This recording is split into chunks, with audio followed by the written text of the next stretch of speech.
Ce matin, je vous encourage à prendre votre copie de la parole de Dieu entre vos mains, parce que c'est elle qui nous dirige à chaque fois qu'on est réunis ensemble. Et si vous n'avez pas une copie de la parole de Dieu entre vos mains, OK, cette fois-ci, c'est vrai, on a des Bibles.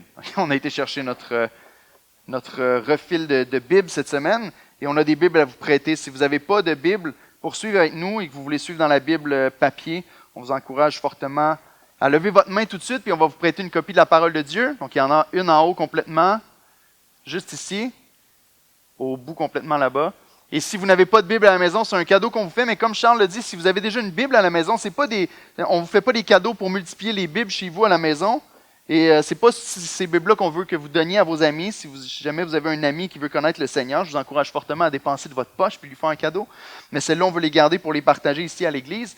Mais si vous n'avez pas de Bible à la maison, c'est vraiment un cadeau, puis ça nous fait plaisir que vous l'apportiez pour pouvoir lire la Bible. Ouvrez-la dans 1 Corinthiens au chapitre 12 aujourd'hui. Peut-être que vous nous visitez pour la première fois, ou peut-être que ça fait déjà un petit bout que vous êtes ici à l'Église d'Oxa, puis que vous trouvez ça assez spécial de se réunir dans un cinéma, dans une salle de cinéma, où ça sent le popcorn et où il fait un petit peu plus noir peut-être que dans les autres salles. Peut-être que tu trouves ça bizarre qu'une église ici soit réunie puis qu'il n'y ait pas nécessairement une grosse croix ici à l'avant ou qu'il n'y ait pas des fleurs accrochées sur les murs puis que ça sente le popcorn au lieu de sentir l'encens ou autre chose qu'on a l'habitude de sentir dans les églises. Mais peut-être que dans ta tête, tu te dis, il me semble que c'est pas ça l'église. Il me semble que c'est pas l'église habituelle que je posais aller. Ben, tu as raison. L'église, c'est pas ça. L'église, c'est pas la salle de cinéma. L'église, c'est pas l'endroit où on se rencontre. L'église, c'est pas le lieu où les chrétiens se rassemblent. L'église, c'est les chrétiens qui se rassemblent. L'église, c'est vous et nous, frères et sœurs. Et c'est extrêmement important de comprendre ça. C'est ce qu'on va regarder ensemble dans les prochaines semaines. Pendant 11 semaines ensemble, on va étudier dans la parole de Dieu. C'est quoi exactement l'Église? C'est quoi exactement les relations que les chrétiens doivent avoir les uns avec les autres au sein de l'Église? Et c'est d'une importance capitale parce qu'on a des faux concepts dans notre tête à propos de ce que c'est l'Église. On a parfois, à cause de ça, des fausses attentes de l'Église envers nous. Puis on a aussi des fausses attentes de ce que nous, on devrait offrir à l'Église. Et donc, on commence une nouvelle série aujourd'hui qui s'intitule Koinonia, qui parle des relations ou de la communion fraternelle, selon l'expression qui est dans la Bible. Le mot koinonia, c'est le mot grec qui est utilisé dans le Nouveau Testament pour parler de communion fraternelle. On l'a traduit avec 2 mots parce que c'est assez difficile à traduire. En anglais, on dit fellowship, mais c'est le fait de vivre ensemble. Mais au lieu de juste donner une définition du dictionnaire du mot, on veut regarder dans les prochaines semaines ce que la Bible dit à propos des relations qu'on a les uns avec les autres. Et aujourd'hui, on commence dans 1 Corinthiens au chapitre 12, puis on va voir ensemble les versets 12 jusqu'à 28, au début du verset 28. L'Église, ce n'est pas un bâtiment, mais c'est les gens qui y vont. Et en fait, l'Église se réunit un peu partout. Il y a certains endroits dans le monde où l'Église se réunit dans le bois, au froid. Il y a certaines églises clandestines en Russie qui se réunissent dans des endroits vraiment pas agréables, mais qui continuent de célébrer le Seigneur et de l'élever quand même. Et des fois, même dans une vieille église baptiste qui n'a pas d'air climatisé. Qui est arrivé à Doxa, à Greenfield Park? Qui a commencé à venir à l'église Doxa pendant qu'on était dans un petit bâtiment? Il y en a quand même beaucoup, hein? Qui était là lorsqu'on était dans des parcs, dans des marches de prière, qu'on pouvait rencontrer les moufettes? Ouais, c'est ça, il y en a 2, genre. 3. Et aujourd'hui, on a été au complexe. Qui a joint Doxa au complexe sportif CN maintenant? Ah oui, il y en a plus, hein? Et maintenant, on est dans une salle de cinéma. C'est spécial, c'est bizarre, mais l'Église reste l'Église. L'Église reste les gens qui la composent. Et le Seigneur a donné plusieurs illustrations dans sa parole pour nous aider à comprendre, écoutez ceci, la nature de l'Église et le lien qui unit chaque individu qui en fait partie. Donc, le Seigneur, à travers sa parole, va utiliser plusieurs images pour parler. Tu peux mettre la slide à l'écran. Plusieurs images pour parler de ce que c'est l'Église. On va parler dans toutes ces images-là. Ce matin, on va aller dans une. Mais il parle de l'Église comme étant un édifice. Vous avez entendu ça, Jésus comme étant la pierre angulaire, et nous, on est les pierres qui sont mises l'une par-dessus les autres, à l'intérieur duquel il y a un culte qui est offert au Seigneur. Donc, dans un sens, l'Église, c'est un bâtiment. Mais nous sommes les pierres, pas celles du cinéplex ici. Il nous parle aussi d'Église comme étant une famille. Les gens qui sont sauvés par la grâce de Christ deviennent les fils et les filles de Dieu. C'est ce que Charles nous a lu tantôt. Il nous a rendus capables d'avoir part à l'héritage dans la lumière. L'héritage de quoi? Du Père céleste. Dans Jean 1, on nous dit que c'est la parole de Dieu, c'est le Christ qui est venu, qui s'est offert à notre place, qui nous a rendus capables de devenir enfants de Dieu.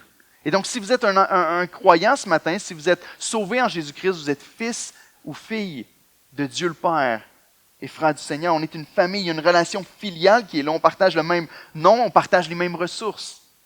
Et il va encore plus loin dans ses exemples. Il nous dit même que l'Église est l'épouse du Seigneur Jésus.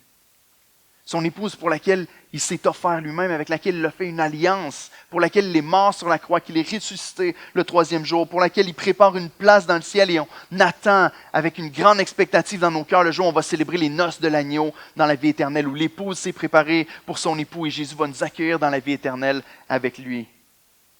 Et il y a une image encore plus fusionnelle qui est donnée dans la parole, qui va encore plus loin, peut-être qui complète un peu les autres. Parce que la Bible nous dit que lorsqu'un homme et une femme se marient, l'homme va quitter son père et sa mère, il va s'unir à sa femme, il va s'attacher à elle, et les deux vont devenir une seule chair. Et l'image à laquelle on regarde aujourd'hui ensemble, c'est l'image que Jésus nous donne dans l'Écriture qui dit qu'on est son corps. Charles nous a fait la lecture. Ce matin, on ne va pas toucher nécessairement à Colossiens, mais c'est tellement à plusieurs endroits dans l'Écriture où est-ce que Jésus dit qu'il est la tête de l'Église et que nous sommes son corps. Et c'est ce qu'on voit dans 1 Corinthiens 12. Comme l'époux et l'épouse ne forment qu'un, la parole nous dit aussi que nous formons un avec Christ lorsqu'on est sauvé par la grâce. Et c'est cette comparaison-là qu'on va regarder ensemble. La question primordiale pour chacun d'entre nous aujourd'hui est celle-ci. Es-tu attaché au corps? Es-tu attaché au reste du corps de Christ? Je ne pose pas la question ce matin, est-ce que tu fréquentes le corps de Christ? Je ne pose pas la question ce matin, est-ce qu'une fois de temps en temps, tu connectes avec certains membres du corps de Christ, mais est-ce que toi, tu es membre du corps de Christ? Je ne parle pas d'un membership comme au Costco ici, où est-ce que tu payes pour pouvoir avoir accès à un endroit, ou un abonnement à un gym. Tu es membre d'un gym en quelque part, où est-ce que tu vas payer pour pouvoir avoir accès à tous les bénéfices que le gym peut t'offrir. Mais je te parle d'être membre d'un corps. Est-ce que tu es attaché au reste du corps, que la vie de Christ coule en toi à travers ça? Donc voici l'idée principale aujourd'hui. Ensuite, je vais faire la lecture du texte. L'Église est un corps uni où chaque membre prend soin l'un de l'autre. Ce n'est pas optionnel. Il n'y a pas de chrétiens, et c'est une des prières que j'ai faites pendant toute la semaine, que chacun de nos cœurs soit convaincu qu'il n'y a pas de chrétiens qui sont chrétiens sauvés, mais qui ne sont pas membres du corps de Christ.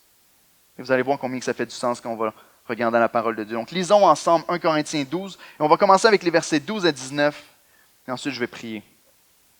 1 Corinthiens chapitre 12, versets 12 à 19, qui dit ceci. « Car comme le corps est un, et a plusieurs membres, malgré leur nombre, et comme les membres du corps, malgré leur nombre, ne forment qu'un seul corps, ainsi en est-il de Christ. Nous avons tous, en effet, été baptisés dans un seul esprit pour former un seul corps, soit juif, soit grec, soit esclave, soit libre, et nous avons tous été abreuvés d'un seul esprit. Ainsi, le corps n'est pas un seul membre, mais il est formé de plusieurs membres. Verset 15. Si le pied disait, parce que je ne suis pas une main, je ne suis pas du corps, ne serait-il pas du corps pour cela? Et si l'oreille disait, parce que je ne suis pas un œil, je ne suis pas du corps, ne serait-elle pas du corps pour cela? Si tout le corps était œil, où serait l'ouïe? S'il était tout ouïe, où serait l'odorat? Maintenant, Dieu a placé chacun des membres dans le corps comme il l'a voulu. Si tous étaient un seul membre, où serait le corps? Laissez-moi prier encore une fois pour que le Seigneur m'aide ce matin. Éternel, c'est ta parole qu'on ouvre ensemble aujourd'hui, c'est tes mots qu'on veut lire, c'est ta volonté qu'on veut recevoir, et c'est l'œuvre de ton esprit dont on veut bénéficier. Donc s'il te plaît, ouvre nos oreilles, ne garde pas nos cœurs endurcis, éclaire nos pensées, et glorifie-toi dans nos vies, je te prie, dans le beau nom de Jésus. Amen. Donc, en voyant cette image-là du corps, premièrement, la première vérité qu'on veut voir dans ce texte-là, c'est que Dieu a placé chaque membre pour l'unité dans la diversité célébrée. C'est pas le choix, hein? Il faut qu'il y ait un impératif en quelque part. La parole de Dieu, lorsqu'on regarde aux vérités qui nous sont révélées, on doit réaliser que c'est une belle chose et que c'est quelque chose à élever et à célébrer.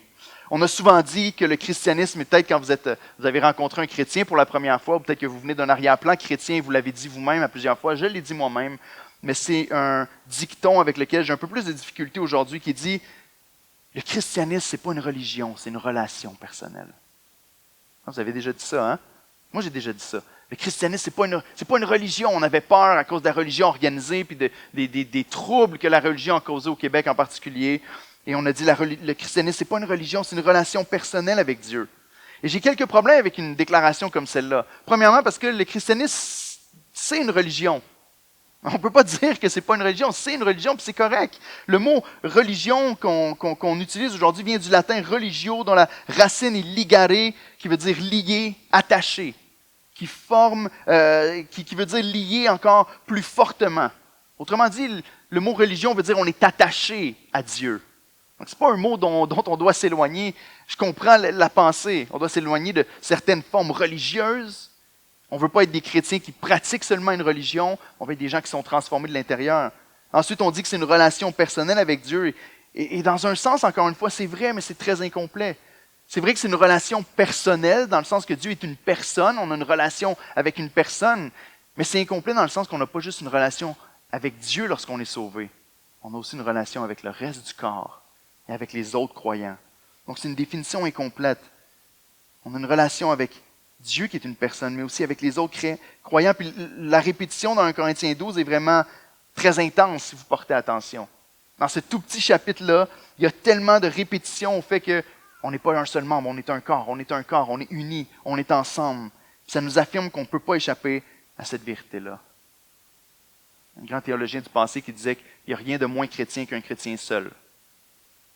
Un chrétien qui pense qu'il peut dire « Moi, j'aime Jésus, puis j'ai ma relation avec le Seigneur, mais je n'ai pas besoin de l'Église. Je n'ai pas besoin de l'épouse, je n'ai pas besoin du reste du corps. » C'est pas chrétien. Et je comprends qu'ici, ce matin, il y a des gens qui ont été blessés dans les églises. Peut-être même ici. Il y a des gens qui ont eu des relations dans les églises, qui ont vécu des choses très difficiles. Et je ne veux pas rien enlever à ça. Moi-même, j'ai vécu des choses extrêmement difficiles dans les églises.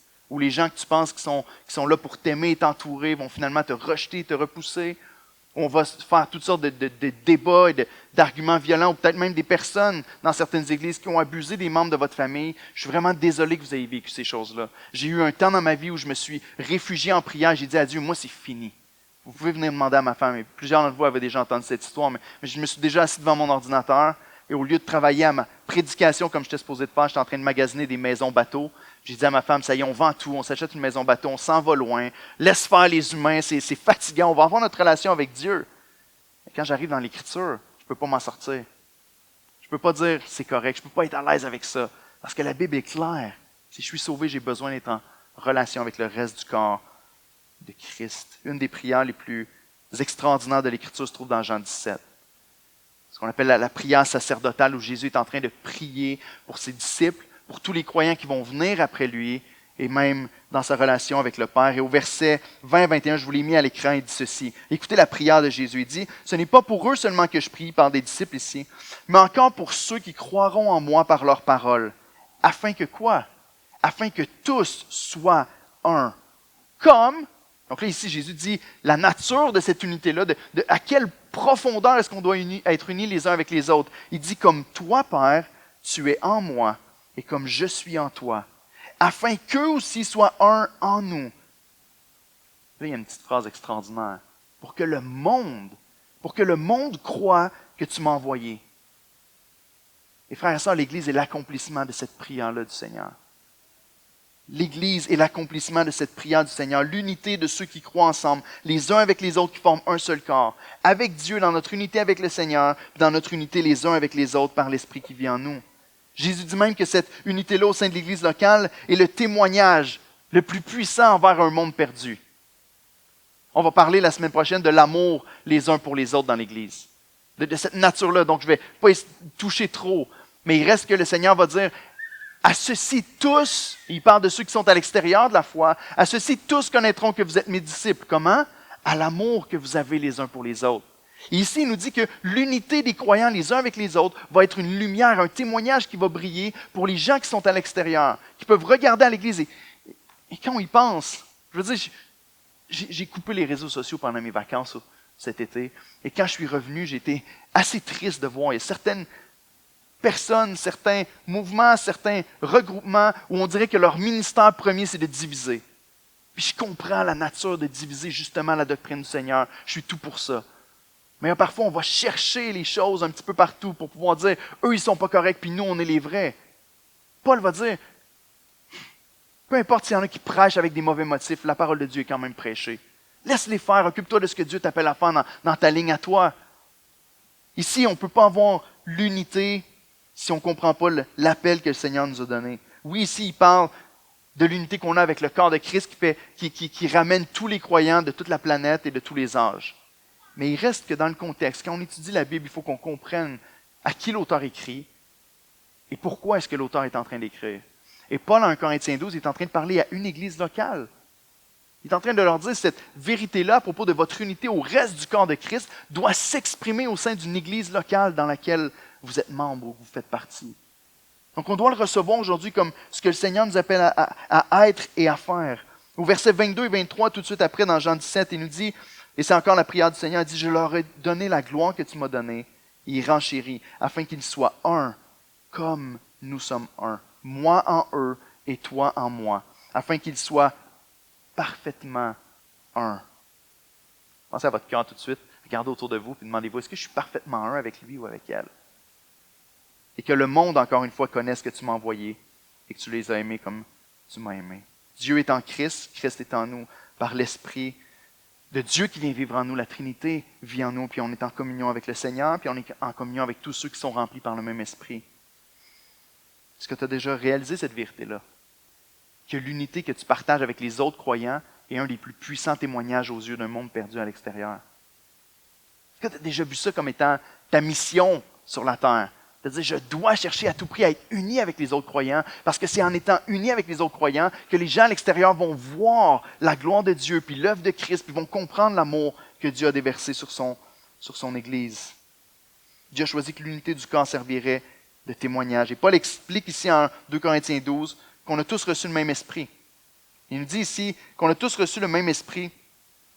Il nous dit au verset 13, nous avons tous en effet été baptisés dans un seul esprit. Et ici, lorsqu'il parle d'être baptisés dans un seul esprit, dans le contexte de 1 Corinthiens 12 et dans le contexte du corps de l'Église, il parle de la nouvelle naissance. Lorsqu'on est de nouveau, on est tous baptisés, on est tous remplis par le même esprit qui vient vivre en nous. Et on est tous maintenant des enfants de Dieu qui forment un seul corps, selon ce que le texte dit ici. Et il nous dit soit juif, soit grec, soit esclave, soit libre. Et nous avons tous été abreuvés d'un seul esprit. Ici, il fait référence à quelque chose que le Seigneur a dit. Encore une fois, si on va dans Jean 7, les versets 37 à 39, on voit cette révélation-là lorsque Christ dit, si quelqu'un a soif, ils se sont tous abreuvés un même esprit, si quelqu'un a soif, qu'il vienne à moi et qu'il boive. Celui qui croit en moi, des fleuves d'eau vive couleront de son cœur, comme dit l'Écriture. Et là, on a un commentaire de l'apôtre Jean qui nous explique ce qu'il veut dire. Il dit cela de l'esprit que devaient recevoir ceux qui croiraient en lui. Lorsque tu mets ta foi en Jésus-Christ, l'Esprit de Dieu remplit ta vie, puis tu deviens un enfant de Dieu. Tu deviens membre de la famille de Dieu. Tu es joint au reste du corps de Christ. Donc ici, lorsqu'on est né nouveau, on est baptisé ou plongé dans l'Esprit de Dieu, puis on est maintenant joint au reste du corps. Ici, il nous parle que ça brise les barrières qu'il y avait auparavant. Les barrières entre juifs et grecs, deux peuples qui étaient impossibles à unir, puis à lier, c'était les gentils, les païens, ceux qui ne croyaient pas en Dieu, ou qui avaient toutes sortes de divinités, le peuple juif qui était élu par Dieu. Maintenant, parce que l'Esprit de Dieu les remplit, ils sont unis comme un seul corps. Il parle ensuite des esclaves et des libres. Autrement dit, Dieu est venu briser toute classe sociale lorsqu'il est venu transformer la vie des croyants. Et c'est encore des choses qui ne devraient pas diviser les membres de l'Église, on va le voir dans quelques instants. Donc tous ont été abreuvés au même esprit, et Jésus l'avait annoncé en Jean 7. Le même esprit qui remplit tout le corps, comme il a rempli Christ la tête, il remplit chaque membre pour nous unir comme une seule Église. Donc, frères et sœurs, on doit comprendre qu'on a été créés pour appartenir. On n'a pas été créés pour être isolés, pour être seuls, mais on a été créés pour appartenir à un corps. On a été créés pour être ensemble, puis on a été créés pour être unis. Ce qui signifie que lorsqu'on est de nouveau, on ne s'appartient plus à nous-mêmes. Selon la parole de Dieu, on appartient au Seigneur, mais on appartient aussi au corps. Je vous appartiens et vous m'appartenez lorsque vous êtes nés de nouveau en Jésus-Christ. On est ensemble puis on est une seule entité maintenant. Dans les versets 15 à 17, pour terminer ce point-là, Paul veut encourager les croyants de Corinthe qui se sentent insignifiants. Je ne ferai pas lever la main ici. Qui se sent insignifiant ce matin? Qui se sent qui est moins membre que les autres? Qui sent qu'il a un peu moins sa place? Qui se dit, mais moi je suis moins important dans l'Église. Il y a telle personne qui fait tel ministère, telle personne qui fait telle chose. moi je suis moins important, puis je suis un peu moins central à la vie de l'Église, un peu moins membre peut-être du corps que les autres. Paul est en train de nous dire ici dans les versets 15 à 17 que chaque membre du corps a sa place, que chaque membre du corps est important, peu importe la place que tu occupes dans le corps. Tu fais partie du corps. Et il rajoute que la beauté ici d'un corps, c'est que la diversité des membres viennent créer la beauté du corps. Différents attributs, différents dons, différents aspects. Vous êtes bénis et choyés à l'Église d'Oxa que je me concentre au don de l'enseignement, particulièrement. Parce que si c'était moi qui devais faire la louange, peut-être que vous auriez quitté l'Église depuis longtemps. Vous auriez mal aux oreilles à chaque semaine. Mais Dieu a donné des dons différents. Dieu a créé une diversité. On est tous différents ici, mais tous remplis du même esprit. C'est le danger. Des fois, lorsqu'on parle d'une communauté, on pense que d'être unis, que d'être ensemble, que d'être chrétien, ça veut dire uniformité. C'est-à-dire, on doit tous être pareils. Et gloire à Dieu, c'est pas ce que ça veut dire. Ici, il est en train d'élever le fait qu'on est tous différents, qu'il y a une grande diversité de membres, de caractères, d'attributs, de dons au sein de son Église, et c'est ce qui en fait sa beauté. Ici, Paul dit que si on était tous les mêmes, ce serait dégoûtant. C'est ce qu'il dit. Il est en train de dire ici, imaginez que tout le corps serait juste des oreilles.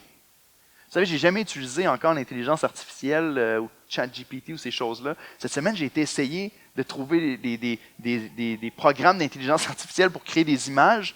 J'ai essayé de créer une image, un homme créé juste avec des nez. Il n'y a jamais rien qui est sorti comme il faut. Mais si vous trouvez la solution, vous me le direz. Mais imaginez-vous la scène, si on était juste plein de nez. Ou juste un gros nez. C'est ridicule, hein? Mais Paul est en train de faire cette illustration-là en disant, ça ne fait aucun sens si on était juste des nez, où serait Louis? Si on était juste des oreilles, où serait le nez pour sentir et reconnaître les odeurs? Où serait l'odorat? Mais au contraire, la diversité des membres produit la beauté. Le nez tout seul, c'est laid quand même. Mais un nez au milieu du visage, je vais parler beaucoup de nez aujourd'hui, un nez au milieu du visage, avec les joues, avec les yeux, les sourcils, ça a sa place quand même au milieu de la face. Ça a aussi son utilité. Paul explique que l'unité du corps n'enlève rien à la diversité. Au contraire, la diversité contribue et complète l'unité. Donc, tu as ta place dans l'Église de Christ. Tu n'es pas un membre moins important qu'un autre. Il y a des membres parfois qu'on peut mépriser, puis on va le voir dans le deuxième point, mais la parole de Dieu nous dit ici que chaque membre est important. Puis on peut me poser la question, pourquoi tu insistes là-dessus, pasteur? Pourquoi tu pars une série sur le fait qu'on est un corps, puis que chaque membre est important? C'est parce que tu vas lancer une classe de membership bientôt? Non. C'est parce que la parole de Dieu en parle. Parce que le texte est là devant nous. Pourquoi j'en parle? Parce que c'est le plan de Dieu pour son Église. Qui a voulu que nous soyons membres d'un seul corps et qu'on soit unis les uns avec les autres? Mais penchez votre tête et regardez dans le texte. Regardez au verset 18. Qu'est-ce que le texte nous dit ici? Vous allez voir dans les 3 sections, Paul nous décrit quelque chose, puis ensuite nous dit, voici qui a décidé ça. Voici comment l'Église doit fonctionner. Voici c'était le plan de qui. Et au verset 18, il nous dit, Dieu a placé chaque membre dans le corps comme il l'a voulu. C'est pas mon plan, c'est pas ma volonté, c'est le plan du Seigneur. C'est quelque chose qui est beau et qui est unique à l'Église chrétienne. Tu as des gens tellement différents, avec qui tu n'aurais peut-être jamais connecté de ta vie. Des gens qui n'ont peut-être pas des désirs, des aspirations, des intérêts qui sont comme les tiens. Mais Dieu prend ces gens-là et les place ensemble dans un seul corps, puis ils forment une unité qui glorifie et qui manifeste l'amour de Dieu envers un monde perdu. C'est certain qu'il y a certains membres qui sont plus durs à apprécier que d'autres des fois. J'en connais aucun ici, mais il y en a, non? Dans nos vies qui sont plus difficiles à apprécier. C'est plus dur pour nous peut-être de les approcher. Qu'on a, peut-être parce qu'on est différent beaucoup plus qu'avec les autres personnes. Ça ne fait pas qu'ils sont moins membres du corps. On est content. Si on vit encore au nez qui est laid tout seul. Je veux dire, on peut peut-être négliger le nez dans notre vie, mais tu es content de l'avoir pour reconnaître qu'il y a peut-être un feu qui est en train de prendre place dans ta maison. Ça sent. Tu es content de l'avoir aussi pour sentir le bon parfum d'une personne ou d'une fleur. Paul Tripp a dit ceci. C'est la beauté de l'Église aussi lorsqu'on réalise qu'on est tous différents. Il a dit, l'Église est une communauté d'individus inachevés qui vivent dans un monde brisé et qui ont continuellement besoin de la grâce pardonnante et transformatrice de Dieu. Amen, Église. Autrement dit, on est tous tout croche. Il n'y a personne qui est arrivé encore, qui peut se lever ce matin et dire, je suis totalement comme Jésus. J'ai atteint la perfection dans ma vie sur la terre. Si c'est le cas, sortez s'il vous plaît. On ne vous croira pas. Il n'y a personne qui est arrivé. Il y a juste Christ qui a été parfait. Puis nous, on est appelés à suivre le Seigneur puis à comprendre notre besoin des autres. Paul connaît les gens à qui il écrit. Il sait qu'il y a des disputes, des comparaisons puis des jalousies. Autrement dit, il y a des nez qui veulent être des oreilles. Il y a des oreilles qui veulent être des joues. Il y a des pieds qui veulent être des mains. Et ici, il nous dit on est un. Et parfois, on se dit, moi, j'aimerais peut-être ça, être le bras, ou j'aimerais peut-être ça être le pied, ou cette personne-là a des dons, moi, c'est moins visible, j'aimerais mieux être comme celui-là. Alors, Paul poursuit en disant, Dieu a disposé le corps pour l'interdépendance, honorez-vous. Autrement dit, dans les versets 20 à 24, laissez-moi les lire. Versets 20 à 24, il nous dit ceci. Maintenant donc, il y a plusieurs membres et un seul corps. Là, il ne peut pas dire à la main, je n'ai pas besoin de toi. Très important, cette petite phrase-là. Ni la tête dire aux pieds, je n'ai pas besoin de vous. Mais bien plutôt les membres du corps qui paraissent être les plus faibles sont nécessaires. Et ceux que nous estimons être les moins honorables du corps, nous les entourons d'un plus grand honneur.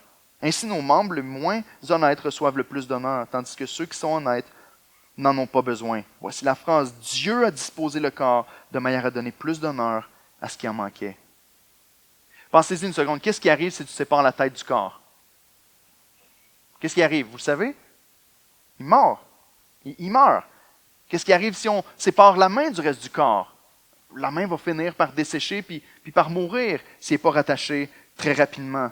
Paul poursuit son illustration très, très simple. Paul n'essaie pas d'être compliqué, mais il donne une image qui est très compréhensible pour tous ceux qui l'écoutent. Le corps humain, si on détache un membre du reste du corps, le corps ne peut pas, ou ce membre-là en tout cas, ne peut pas survivre. Donc il parle ici de la nécessité de chacun des membres, même si les fonctions sont différentes. Donc deux expressions clés ici. Premièrement, la folie de dire « j'ai pas besoin de vous ». C'est une folie pour moi, c'est une folie pour vous de le dire. Ah, toi, tu es inutile dans le corps de Christ, j'ai pas besoin de toi. Extrêmement méchant, mais extrêmement faux. Parce que le Seigneur nous dit que chaque membre, aussi petit ou aussi caché soit-il, est important et même nécessaire. Puis deuxièmement, la considération des membres qui paraissent plus faibles. Ici, il nous dit ceux qui paraissent plus faibles, et j'aime qu'il utilise le mot paraissent, parce que ça ne veut pas nécessairement dire qu'ils sont plus faibles, mais ils ont l'air peut-être plus faibles, peut-être plus insignifiants. Il nous dit ceux-là, on doit les honorer et les élever encore plus. Il donne l'expression avec le corps. Il vient donner une illustration qui est un peu comique, mais il dit si nos membres pouvaient réellement parler. Imaginez-vous combien ce serait insensé qu'un des membres dise à l'autre qu'il n'a pas besoin de lui. Ils font partie du même organisme. C'est le même corps.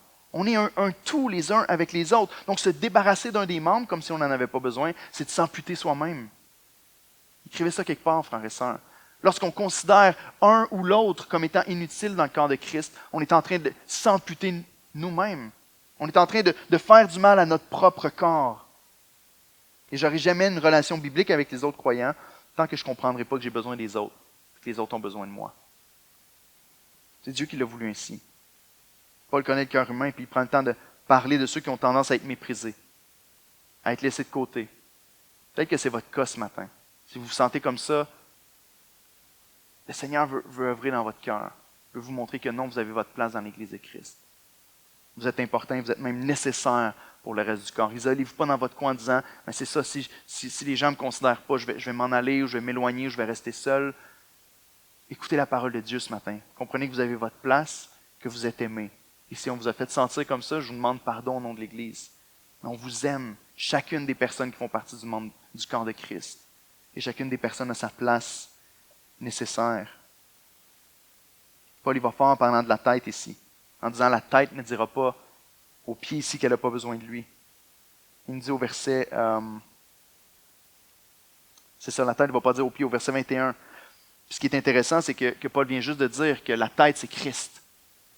Il va dire autant que les membres les uns avec les autres, on ne va pas dire tu es inutile, mais Christ lui-même ne va pas dire à un membre de son corps qu'il est inutile et qu'il n'a pas besoin de lui. Parce que c'est la volonté du Seigneur que la tête unie avec le reste du corps soit la représentation de la gloire de Dieu sur la terre. Donc si nous sommes un avec lui, chaque membre de son corps est important, voire même essentiel pour le bon fonctionnement. Donc on doit laisser de côté le favoritisme. On doit laisser de côté nos préférences personnelles. Le but, c'est pas que ça sonne comme un reproche, hein, mais un encouragement dans notre cœur. Laissons l'Esprit parler à notre cœur et nous dire, est-ce que c'est possible qu'il y a certaines personnes vers qui je ne vais pas le dimanche matin ou lorsqu'on a des rassemblements ensemble entre chrétiens? Laisse l'Esprit parler à ton cœur ce matin. C'est sa parole qui est devant tes yeux aujourd'hui. Est-ce que Dieu veut me dire, peut-être que je suis en train de t'appeler à peut-être aller vers d'autres personnes que ceux vers lesquels je suis habitué d'aller? Pas dans le sens de les abandonner, mais parce qu'il y a plusieurs membres dans le corps. Mon frère, ma soeur, si tu te sens parfois invisible ou insignifiant, je peux dire bibliquement, j'ai besoin de toi. J'ai besoin de toi. J'ai besoin de tes dons. J'ai besoin de ton cœur et de tes talents. Tu es nécessaire au corps de Christ et précieux et précieuse. Et tout le corps perdrait si tu partais. Mon frère et sœur, maintenant un autre groupe qui te pense peut-être plus nécessaire que les autres. J'ai dû laisser l'Esprit sonder mon cœur pendant que j'écrivais le message cette semaine. Est-ce que je me pense plus nécessaire que les autres au sein du corps? La réalité, c'est que si je meurs ou je pars ou je suis enlevé du ministère demain matin, le Seigneur va élever quelqu'un d'autre pour prendre la place. Les enseignants, il y en a plein. Mais je ne suis pas moins nécessaire que les autres. On est tous nécessaires au reste du corps. Le problème vient souvent lorsqu'on s'élève en disant « Mais je suis pas mal, j'ai plus de droits, je suis plus nécessaire, les autres ont plus besoin de moi que moi j'ai besoin d'eux. » On le voit dans notre réception de la grâce de la part des autres, parfois, si notre orgueil est trop élevé. Est-ce qu'on a de la difficulté à recevoir l'encouragement ou l'aide de nos frères et sœurs? Est-ce que lorsqu'on te demande « Comment tu vas? » Tu dis « Ah, non, je n'ai pas besoin que quelqu'un ait pitié de moi et prenne soin de moi. » On va voir ensemble dans le texte que c'est exactement ce que Dieu veut. On n'a pas à penser qu'on est au-dessus ou en dessous des autres. On doit reconnaître que Dieu a disposé le corps de cette manière-là, qu'on est appelé à honorer chaque membre. Chaque membre a son importance et chaque membre a des talents. Et parfois, ça prend juste la bonne situation pour que tu puisses dire « Aïe, je ne savais pas et je ne réalisais pas à quel point tu étais important. » Quand tu passes par un moment difficile et que tous ceux que tu pensais avoir beaucoup d'importance ne t'appellent pas, mais que ce membre-là auquel tu penses peut-être même pas dans ta vie quotidienne te lance un coup de fil puis veut prier pour toi puis t'encourager dans ta situation. Là, tu peux dire « Ok, je comprends. » Je veux vous lire une citation de Jean Chrysostome, qui était un des pères de l'Église, et son nom de famille, c'est pas Chrysostome, hein, c'est un mot qui voulait dire langue d'or. Donc, c'est l'homme avec la bouche d'or. Et quand il parle de ce texte-là ici, je veux vous lire le passage. Il nous parle ici de l'importance qu'on a les uns avec les autres et de la nécessité. Il nous dit ceci. Quoi de plus vil que le poil? Amen. Quoi de plus vil que le poil? Il dit, arrachez cependant les cils et les sourcils, vous avez aussitôt détruit toute la beauté du visage. L'œil même ne paraîtra plus aussi beau. Cette perte n'est rien en apparence, mais ce n'est pas la beauté seule qu'elle détruit. Elle finira par altérer l'organe de la vue. Chacun de nos membres a donc deux sortes d'opérations, l'une particulière et l'autre commune. Il en est de même de la beauté. Ce n'est pas seulement une chose absolue, elle est encore relative en concourant à l'harmonie du tout. Écoutez ceci. Les diverses parties semblent divisées. Elles sont néanmoins tellement unies que l'une ne saurait périr sans entraîner la perte de l'autre. C'est beau, non? C'est impossible pour les petits membres qu'on pense peut-être pas importants ou qu'on néglige parfois. La réalité, c'est que s'ils ne sont pas là, ça affecte tout le reste du corps. Est-ce qu'on a cette perception-là de nos frères et sœurs dans l'Église de Christ? Encore une fois, on doit regarder au verset 24 et comprendre, c'est la volonté du Seigneur. Dieu a disposé. Comme Dieu a placé tout le monde dans la diversité de qui nous sommes, dans un seul corps, Dieu ici a disposé chacun avec ses fonctions différentes, avec ses talents différents, avec ses dons différents pour l'unité du corps. Il faudra comprendre que ce n'est pas la volonté des pasteurs seulement de vous pousser à chercher des relations plus profondes les unes avec les autres, mais c'est celle du Seigneur. C'est son cœur, c'est son plan pour son Église. Donc on a le choix ce matin. Aller dans la volonté du Seigneur ou s'éloigner de la volonté du Seigneur. C'est son plan. De quelle manière est-ce que moi je vais réfléchir aux moyens de pouvoir contribuer à l'unité du corps de Christ ici à l'Église d'Oxa? Comment on met ça en pratique? Et c'est avec ça qu'on termine le dernier point. Comment on met en pratique quelque chose comme ça? On se dit, OK, je comprends, je fais partie du corps, je suis un membre du corps, je fais partie, c'est une unité, on est un ensemble. Je comprends que chaque personne est importante. Je dois honorer chaque personne. Ben, c'est correct. Moi, je néglige personne. J'écrase personne qui est autour de moi. Je ne dis pas que lui n'est pas important, quelque chose comme ça. OK, c'est bien les choses que tu ne fais pas pour briser l'unité, mais qu'est-ce que tu fais pour contribuer à l'unité du corps de Christ? Bien, ici, on doit comprendre certaines questions. Écoutez ceci. Pourquoi peut-être que j'ai de la misère à garder ma passion pour le Seigneur? Pourquoi est-ce que j'ai de la difficulté à garder un désir vif pour la parole et la prière? On doit comprendre que si on est connecté une fois par mois au corps, ça se peut qu'on commence à dessécher lentement. Et que la vie qui découle de la tête ne vienne pas nous atteindre. Le sang ne circule pas si bien que ça dans notre membre. Je dois prioriser ma connexion avec la famille de Dieu. M'assurer que le corps va bien, pour mon bien et pour leur bien. Et ça n'a pas le choix d'impliquer du temps. Puis le comment, c'est la troisième partie du texte. Les versets 25 à 28 nous dit ceci. Dieu a établi des responsabilités pour chaque membre. Prenez soin. Et on va voir dans les prochaines semaines encore plus précisément qu'est-ce que ça veut dire de prendre soin. Mais regardons à la base ici de l'enseignement de l'apôtre Paul au verset 25 jusqu'au début du verset 28. Il dit ceci. Afin qu'il n'y ait pas de division dans le corps, mais que les membres aient également soin les uns des autres. Et si un membre souffre, tous les membres souffrent avec lui. Si un membre est honoré, tous les membres se réjouissent avec lui. Vous êtes le corps de Christ et vous êtes ses membres, chacun pour sa part. Dieu a établi dans l'Église, et là on va s'arrêter ici, il va donner toutes sortes de ministères, dons qui vont venir par la suite. Et je crois que ce qui vient par la suite n'est pas une liste exhaustive. Il n'a pas donné tous les dons qui étaient possibles d'avoir dans l'Église, mais il a commencé une énumération pour nous faire comprendre que tous ont reçu des dons différents et que tous n'ont pas nécessairement les mêmes dons. Donc si tu es nécessaire, c'est parce que tu as un rôle à jouer dans l'Église de Christ. Si tu es nécessaire au corps, c'est parce que Dieu t'a donné un rôle et un but pour lequel on doit comprendre notre place et l'importance de chacun pour justement éviter la division. Si tu ne prends pas ta place dans l'Église, si tu ne contribues pas à l'harmonie du reste du corps, tu contribues peut-être à la division du reste du corps. Si tu ne prends pas ta place, qui va la prendre? Tu es le seul qui peut remplir le rôle que Dieu t'a donné à remplir pour le reste du corps. La division vient souvent lorsqu'on ne réalise pas que l'autre est aussi membre du corps, puis qu'en l'abaissant, on s'attaque soi-même.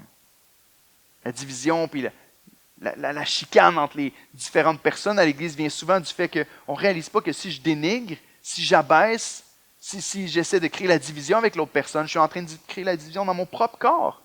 Ce qui fait absolument aucun sens quand on y pense. Donc le Seigneur a fait des dons différents, puis il nous a tous fait importants et responsables. De quelle manière? Donc on doit se dire, comment est-ce que je peux contribuer à la santé du corps? Et la réponse est donnée juste ici dans le texte. La réponse est simple, en prenant soin les uns des autres. Donc le premier, les uns des autres qu'on voit dans notre série. Il y en a 59, on ne les verra pas tous, mais ici on voit qu'on est appelé à prendre soin les uns des autres. Donc ma question pour toi, c'est est-ce que tu crois que c'est vraiment un appel de Dieu sur ta vie? Pense-y pendant une seconde. Pense depuis ta conversion, ou pense peut-être depuis que tu es arrivé ici à l'église d'Oxa. Est-ce que tu es vraiment convaincu dans ton cœur que ton rôle de croyant est de prendre soin des autres qui t'entourent?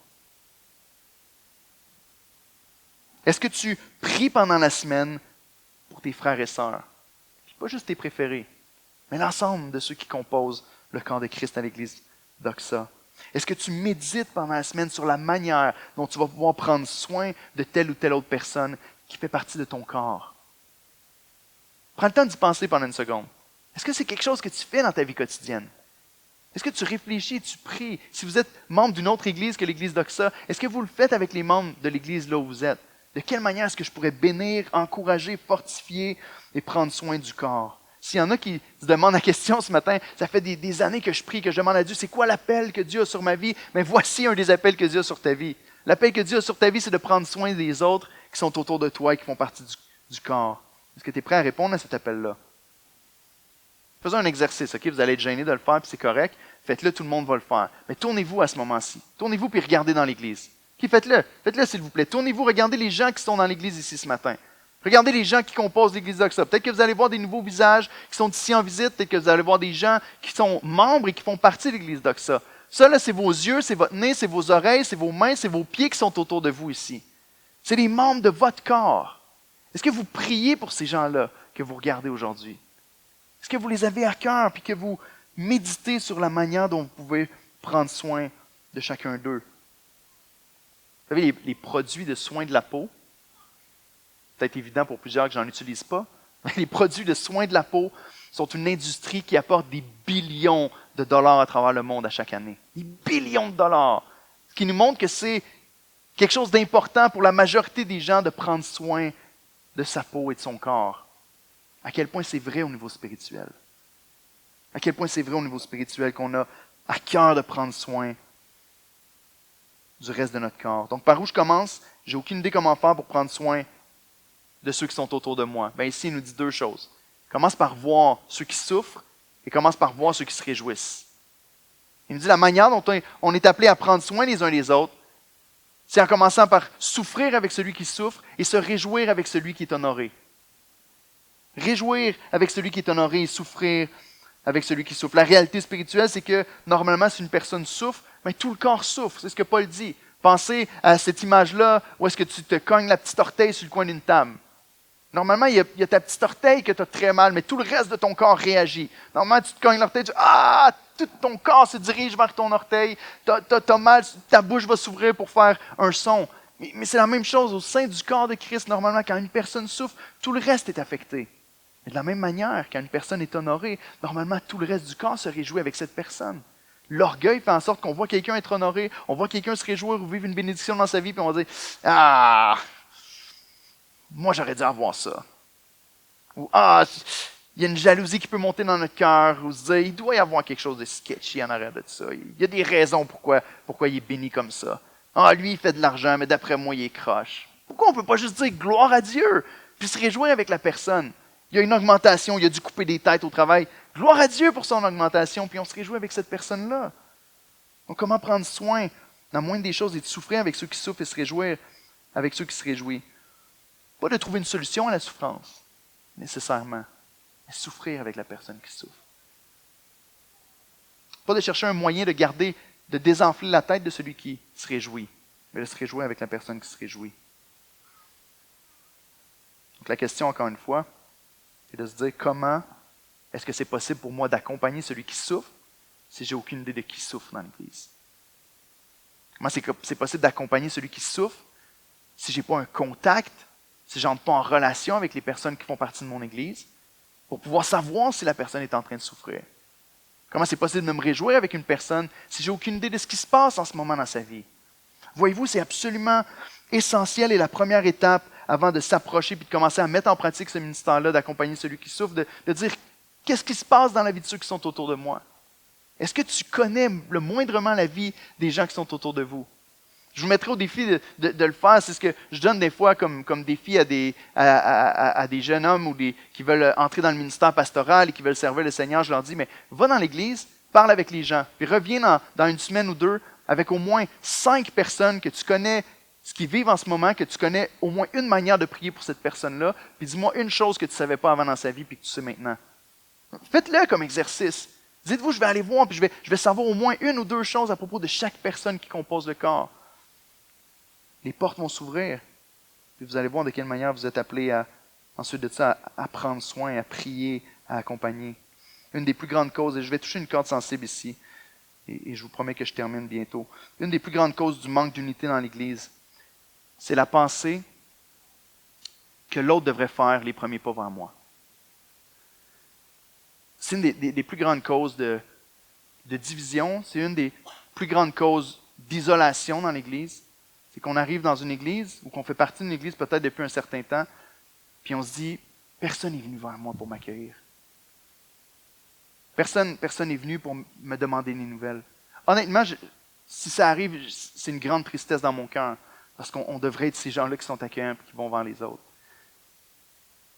Mais une des réalités, c'est qu'on demeure parfois dans cette position-là, en disant « personne ne vient vers moi ». Mais ici, le texte parle à chaque croyant, puis interpelle chaque croyant à dire « quelle est ta responsabilité envers le reste du corps ?» Au lieu d'attendre que les autres viennent et accomplissent ce ministère-là envers toi, est-ce que toi, tu réponds à ce que le Seigneur t'appelle toi à faire envers les autres membres du corps? Je sais que ça ébranle plusieurs personnes, plusieurs ont été blessés. Plusieurs ont été dans des églises où lorsqu'on s'est ouvert et qu'on a commencé à confier ce qu'on vivait, certaines personnes l'ont peut-être utilisé contre nous, ont peut-être répandu, ont peut-être pas gardé la confidentialité. Encore une fois, je suis désolé pour ça, mais on ne peut pas échapper à ce que le Seigneur nous appelle à vivre comme communauté dans sa parole. De quelle manière est-ce que moi, j'embrasse l'appel de Dieu? C'est la mentalité de dire les autres ne sont pas chaleureux, les autres ne sont pas amour, les autres ne m'invitent pas à la maison, les autres ne me saluent pas. Est-ce que moi je le fais envers les autres? Vous savez, si vous voyez ce froid-là et si vous dites j'ai l'impression que les autres ne le font pas, quelle va être la manière de voir la culture changer pour ressembler plus à la culture biblique? Ça va être qu'il y ait certaines personnes qui le prennent à cœur et qui disent moi je vais le faire. Moi je vais le prendre à cœur. Et certains d'entre vous êtes des experts pour faire ça. Vous le faites constamment et je bénis Dieu pour ça. Mais l'Esprit veut peut-être parler à certains cœurs dans ce sens-là. Ne serait-ce que pour obéir au Seigneur et embrasser son plan à lui pour l'Église. Donc pour la troisième fois, et si les musiciens peuvent s'approcher, pour la troisième fois, Paul s'assure de rendre très clair que tout ça est la volonté du Seigneur.